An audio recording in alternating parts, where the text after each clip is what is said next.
The film opens with Nick and his son at a gas station. While Nick is pumping gas, his son goes inside to get drinks. Suddenly, gangsters arrive and start shooting inside the store. Among them, a young man looks terrified. It turns out he has come for his first kill. His partner says, "What are you thinking? Just kill him." Nick's son begs, "No, please don't kill me." But the young man's gang pressures him so much that he shoots Nick's son, killing him on the spot. Nick attacks his son's killer and catches him to get him arrested. But the killer fights back. Nick manages to pull off his mask and sees his face. Before Nick can do anything, the killer breaks free and runs away. Nick doesn't chase him because he has no time. He rushes his son to the hospital, but it is too late. His son is dead. This loss completely destroys him. Soon, it is revealed that the police have caught the killer. They call Nick to the police station to identify him. Nick recognizes the killer immediately. The trial begins a few days later. Nick hopes that the killer will get the harshest punishment. But his lawyer explains that the man will only get 3 to 5 years in prison. This is because it wasn't a planned murder. The maximum penalty for this is just a short prison sentence. Nick is shocked and asks the lawyer, "How is this possible? I saw him kill my son. I am a witness." The lawyer says, "Unfortunately, your son had no history with that boy. The gang has an initiation rule where members must kill someone to join, and that night they chose your son." The lawyer tells him, "We can fight this case for 10 years. You can try your best to get a severe sentence, but he will never get the death penalty." The lawyer advises him that it's best to tell the judge exactly what he saw. This way, the judge might give the killer the maximum sentence possible. But hearing this, Nick is deeply angry. The punishment for his son's murder can't be just 3 years. Nick gets up and leaves. The day of the trial arrives. The killer is brought into the courtroom. When the judge asks Nick if this is the killer, Nick surprisingly replies, "No, he has a different plan in mind." The killer smiles at Nick as if he has won the case. The judge releases the killer, and all his gang members come to pick him up. Since he proved his loyalty to the gang, they take him out to celebrate. Nick stands at a distance, watching them intently, as if plotting revenge against them. As they drive off, Nick follows them. He watches the gang leader drop the killer off at a house. The leader gives him money and then leaves. After seeing the address, Nick quickly goes home and searches for a weapon. He grabs a knife, returns to the apartment, and attacks his son's killer. The young man desperately tries to defend himself, but Nick stabs him in the stomach, killing him. Only after the boy dies does Nick realize his grave mistake. He just committed the same crime that took his son's life. He panics and runs away from the scene. To hide the evidence, he throws the murder weapon into the river. When a broken Nick returns home, his wife and younger son are worried about his condition. But Nick doesn't tell them what he just did. He keeps his crime a secret. He quietly goes into the bathroom, stands under the shower, and cries not just out of grief for his son, but because his humanity died the moment he took a life. The next day we see Billy, the gang leader. He is furious when he learns that his gang member was killed. He is now angry at the loss of his brother. He looks at the newspaper where a large article is printed about the death of Nick's son. He angrily tells his gang, "This is how the world works. If they treat us like garbage, we will show them no mercy." When a rich man's son dies, entire newspaper articles are written. But when one of us dies, only a single line is written. No matter what, he is determined to avenge his brother. Meanwhile, the police inform Nick that his son's killer was murdered. The police suspect a rival gang did it, and they have no idea that Nick is the real killer. Nick's colleague tells him, "Finally, your son got justice." This is exactly what Nick wanted to hear. Nick feels he did the right thing. The guilt he felt yesterday about killing a man vanishes. Back at the gang's hideout, we see Billy. He is determined to track down his brother's killer. He talks to the neighbors near the apartment and asks if anyone saw something. A witness says she saw a man matching Nick's description. Billy is now convinced that Nick killed his brother. That is why they start hunting Nick. While walking in the city, Nick senses someone is following him. Before a gangster can pull out his gun, Nick smashes his briefcase into the man's hand, knocking the gun away. Nick runs for his life, but the rest of the gang chases him. As he runs, the gangsters shoot at him. Luckily, Nick isn't hit. To escape, he drops his belongings and runs into a building. But the gangsters follow him inside. He runs into a parking garage and triggers the car alarms, hoping to attract police or security guards. But no one comes. He runs to the top floor of the garage, and a gangster catches up and tries to kill him. To save himself, Nick fights back and throws the man into a car. During the struggle, the car starts rolling forward toward the edge. Nick jumps out in time, but the gangster is trapped inside and dies when the car falls off the roof. Taking advantage, Nick escapes from the rest of Billy's men. He barely survives one danger when another crisis hits. His wife calls to say their younger son hasn't returned from school. He panics, but then he realizes his son must have gone to the gas station where his brother died. His guess is right. His son is there, mourning his brother, and refuses to leave. Out of fear and anger, Nick yells at him. The boy thinks Nick is just being mean, but Nick knows he is protecting his son from a deadly threat. Meanwhile, we see the gangsters who chased Nick earlier. When Nick dropped his briefcase, the gang found his wallet inside. Now the gangsters have all of Nick's personal information, including his family photo. Looking at the picture, the gang decides to target Nick's family to get their revenge. Billy sends a gang member to Nick's office. Bypassing security, the man approaches Nick and hands him his briefcase. It is empty, except for his family photo. However, someone has drawn a cross over everyone's face. The gangster threatens Nick and leaves. He warns Nick that messing with the gang was a huge mistake, and now he will pay. Because of this threat at his workplace, Nick is terrified. He finds a phone number written on the back of the photo. When Nick calls it, Billy answers. Billy threatens to kill his entire family. Nick warns him, "If you even touch my family, I will do to you what I did to your partner." Billy replies, "The person you killed was not just my partner. He was my little brother." Hearing this, Nick is filled with dread. He hangs up, grabs his things, and rushes out. He finally understands that this war is deeply personal. Billy lost his brother, and Nick lost his son. Nick took revenge by killing Billy's brother, and now Billy wants his own revenge. Nick calls his wife in a panic and says, "Our lives are in danger. Stay inside, lock the doors, and keep an eye on our son. I am coming home right now." When Nick arrives home, the lead detective is waiting for him. She is the same officer investigating his son's murder. She asks Nick, "Why don't you just admit that you killed him? If you think you fooled the police, you are wrong." She knows Nick killed the gang member, but Nick is hesitant to confess in front of his wife, and she looks at him in shock.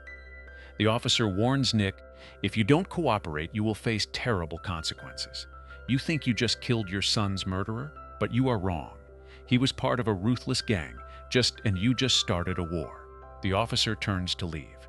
A desperate Nick follows her outside and finally confesses that he killed the boy. He pleads for protection so his family doesn't suffer the same fate as his older son. Hearing this, the officer promises, "We will help you as much as we can.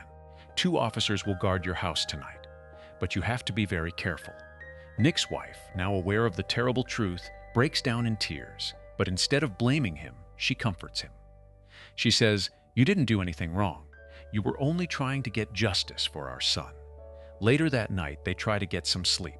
Suddenly, the sound of a police car horn wakes them up. Nick jumps out of bed. He realizes that if the police are sounding their horn, something is wrong. When he looks out the window, he sees that the people outside are not the police, but the gangsters. The situation is a total nightmare. The gang members have killed the police guards, and now they are breaking into his house. A gangster tries to shoot Nick with a shotgun, but Nick dodges the blast and attacks the man, snatching his weapon. He uses the gun to shoot the attacker and another gang member. But before he can catch his breath, he hears his wife and son screaming. Nick rushes to save them and finds them cornered by Billy. Billy, not scared by Nick's gun, shoots Nick's wife and son right in front of his eyes. Billy wanted Nick to witness this moment. He wanted him to feel the exact same grief he felt when his brother died. Before Nick can react, Billy shoots him too and leaves thinking they are all dead. But miraculously, Nick survives. When he wakes up, he is in the hospital. He is completely shattered. He thinks his entire family is gone. But then the doctor tells him his younger son is still alive, though in a coma. Seeing his son hooked up to machines breaks Nick's heart. He blames himself and whispers, "Forgive me. I should have let the courts handle it." If he had just accepted the short sentence, the murderer would be in jail, and his family would still be alive. Nick returns to his hospital bed and makes a final decision. He must kill Billy and his gang, because if he doesn't, Billy will never stop. The gang will eventually return to kill his son. Just as he plans his next move, the detective visits his room, surprised he is awake. She tells him, "You are lucky to be alive. Be thankful for that. And please do not continue this war. If you go after them, you will die. I know you are angry, but getting more blood on your hands won't fix anything." But Nick ignores her warning. He escapes the hospital without being discharged. His condition is still very bad. He has a severe wound, but he ignores his own suffering. The only thing that matters now is finishing the gang and protecting his surviving son. When he returns home, he shaves his head to change his look. He prepares himself for war. Despite his injuries, he pushes through the pain to get ready. At the same time, he figures out a plan to hunt down Billy's gang. He withdraws all of his savings from the bank. He starts tracking down people who know where Billy hides. He finds a shady neighborhood and goes to investigate. He asks a man standing in an alley where he can find Billy. The thugs just mock him. Their insults make Nick snap, and instead of walking away, he attacks them brutally. Nick fights with so much rage that no one can stop him. He then goes to an illegal weapons dealer. He buys heavy firearms and pays the dealer thousands of dollars in cash. The dealer looks at him and asks, "What do you need all these guns for?" Nick doesn't explain, but as he turns around to leave, he hears the dealer cocking a shotgun. Nick turns back and sees the dealer aiming at him. The man says, "Billy is my son, and the boy you killed in that alley was my son too." Hearing this, Nick freezes. He expects the dealer to shoot him right there. But the man lowers his gun and says, "I won't kill you, and I won't stop you from hunting Billy, because I care more about this money than him. But if you try to shoot me, I will blow your head off." Nick takes his weapons and leaves. He is walking straight into a deadly gang war, and he cannot afford a single mistake. He tracks down one of Billy's friends and kicks down the door to his apartment. The gangster is shocked to see Nick alive, because Billy had shot him point blank. Nick points his gun at him and says, "The only thing that matters is where is Billy?" Terrified by the loaded weapon, the thug quickly confesses that Billy's gang hides out in an abandoned mental hospital. Nick forces the thug to call Billy on his cell phone and warn him that Nick is alive and coming for him. The scared gangster makes the call and tells Billy that Nick is on his way. But Billy just laughs. He says, "Let him come. We will finish him off." Billy still thinks Nick is just a weak, normal businessman. He has no idea that extreme grief has turned Nick into a ruthless killer just like them. Right then, Nick shoots Billy's friend right in front of the phone. Billy hears the gunshot loud and clear over the phone. He finally realizes that Nick is a serious threat. He tells his gang to get ready for a fight, and they start loading their weapons. Suddenly, a car pulls up to the hideout. It isn't Nick. It is Billy's father, the gun dealer. He tells Billy that Nick just bought all of his heavy weapons. He warns Billy that Nick means business, and he demands that Billy kill him so the father can take his expensive guns back. Billy is furious. He is sick of his father's greedy and abusive behavior. Billy shoots his own father dead on the spot. Ever since they were children, their father had only used them for his illegal business. That toxic environment was what turned Billy into a monster in the first place. Right after he kills his dad, he hears a loud crash outside. Nick has finally arrived. He drives his car straight into the building, crushing one of Billy's gang members. Heavily armed, Nick steps out of the car and walks into the dark building. The moment he spots any of the gangsters, he opens fire without hesitation. The powerful weapons he bought give him a major advantage. Nick systematically hunts down the gang members. The thugs shoot back wildly, but Nick uses his surroundings for cover and takes them out one by one. He gets into brutal close combat fights, killing men who try to sneak up on him. Finally, the path is clear. Nick stands face to face with Billy. Both men raise their guns and start shooting at each other. Billy misses, and it looks like Nick has won the duel. But suddenly a hidden gang member shoots Nick from the side, badly wounding him. Bleeding and in extreme pain, Nick manages to shoot the last thug. He drags himself to a bench and sits down.